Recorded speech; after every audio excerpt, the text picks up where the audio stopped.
It is not every day in the life of a congregation that we get to experience and participate in the making of a new priest.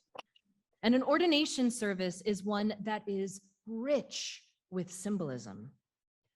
So I thought I would take some time this morning to talk about some of the most obvious symbols of the priesthood.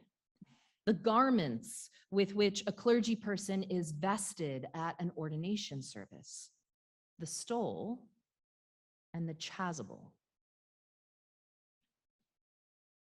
So a stole is the formal name for this colorful piece of fabric that we wear around our necks. And the history behind why clergy wear stoles is actually a little bit murky. There are two leading theories. The first is that stoles are derived from Jewish talit, which is the prayer mantle that was and is used when a minister is leading prayers in the Jewish tradition. The other theory, which actually is probably more likely, is that stoles are derived from different colored scarves that were worn in the Roman Empire and were symbols of different imperial offices that different individuals held. And so as Christianity became the official religion of the Roman Empire, the scarves that indicated imperial offices were likely expanded to include Christian clergy. And so it became part of their attire for formal occasions. But of course, whether stoles derive from Jewish or from Roman origins, they have come to mean many different things within the Christian tradition. There's lots of different examples of what these could mean. One is that the stole is a symbol of the cloth that would have been tucked into a belt that Jesus used to wash the feet of the disciples at the Last Supper. And thus the stole is a symbol of service. Another is that along with the cincture,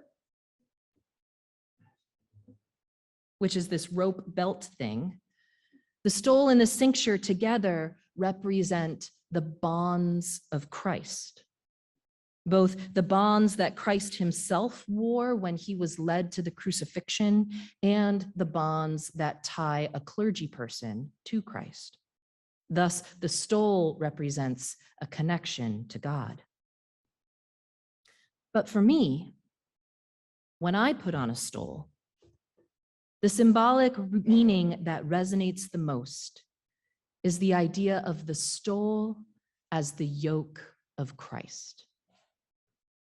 The yoke is another symbol of service, a symbol of the work that we are given to do, but it is also a reminder that Christ assured us that his yoke is easy and his burden is light. So each time I put on a stole, I'm reminded that Christ carries the burdens of this office with me. That I do not do any of this by myself, that Christ is there to ease the load. Now, the other vestment that is given to a newly ordained person is a chasuble. And chasuble is the fancy name for the thing that looks like a decorative poncho. Priests wear chasubles when they are celebrating Holy Eucharist. In some Episcopal churches, priests wear it every time there's a Eucharist for the whole service. Some clergy only put it on halfway through the service when we get to the liturgy of the table.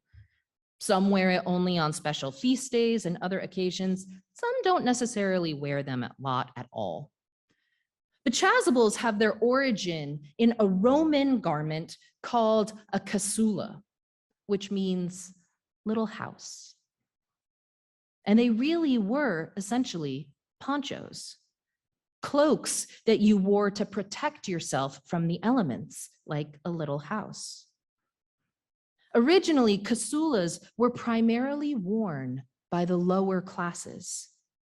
They were a garment for slaves and for soldiers. But eventually, around the 3rd century, fancier versions began to be worn by the upper classes. And unlike stoles, which came from these scarves that were reserved for people holding certain offices, anyone could wear a kasula. And in the earliest days of the church, before Christianity became a state religion with stoles for clergy officials, that meant that the priest in the kasula was essentially dressed exactly the same way as everyone else for worship. What the people saw behind the table leading prayers looked no different from what they would see in a mirror or on the other people around them. Now, as time progressed, the priests started wearing particularly clean or particularly nice kasulas while they were participating in the sacramental act. And eventually, the kasulas became more ornate and covered in symbols themselves. And that's how they morphed into chasubles. But for me, when I reflect on the symbol of a chasuble, I like to think about its origin as a traveling cloak.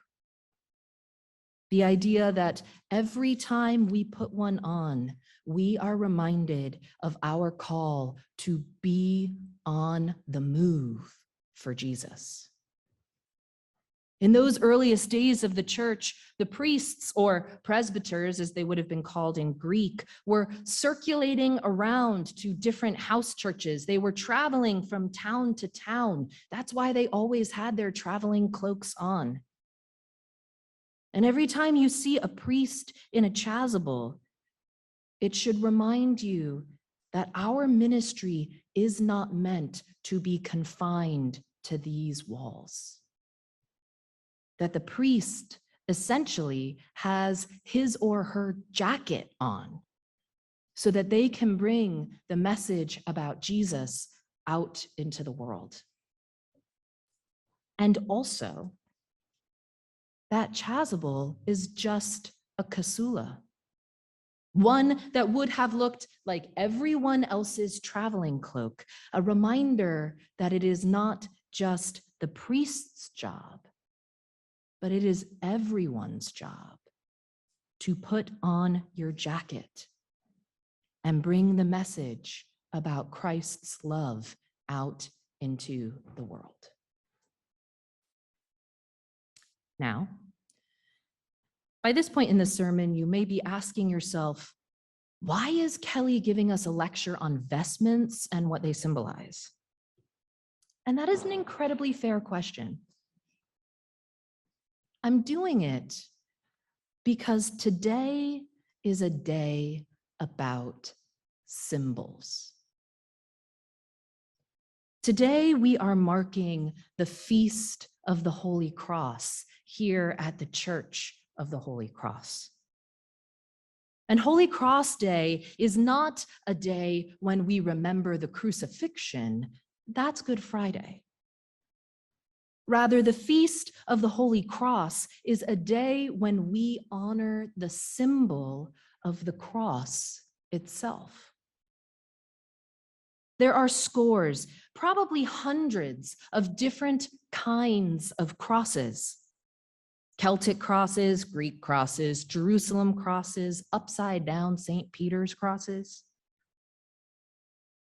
The symbol of the cross has been adapted across cultures to represent the unique expressions of a unified affirmation, which is of the preposterous and yet transformative belief that God became man in Jesus, that Jesus died, and then Jesus came alive again. When you see a cross, what do you think?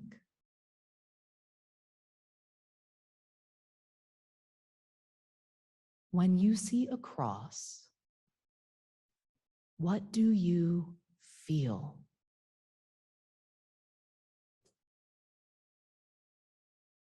What does the symbol of the cross mean to you? Because just like stoles and chasubles, there can be many different symbolic meanings for the cross. And some of those might resonate with you more than others. So maybe for you, at this particular moment in your story, maybe the cross symbolizes suffering. And maybe for you, at this moment in your story, the cross symbolizes resurrection. Maybe it's about hope. Maybe it's about second chances. Maybe it's about the loneliness of one man hanging there by himself. Maybe it's about the community of people who gather around it. Maybe it's about death. Maybe it's about life. The most important symbols are the ones that can mean many things to many people and somehow still be unifying. And we are not like the people of Israel in our Exodus story today. The ones who built a golden calf, built a symbol, and then confused the symbol for what it stood for. Confused the symbol for God. We know that the cross is the symbol of how God works in our world.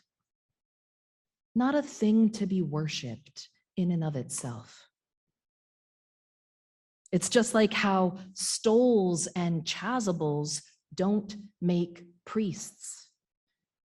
It is the blessing of God and the consent of the people that makes a priest.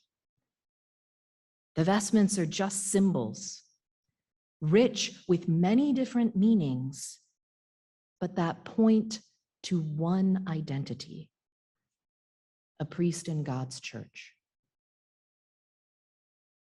And so I give thanks for the ministry of all the newly ordained priests yesterday. And I especially give thanks for Kevin and for his ministry among us.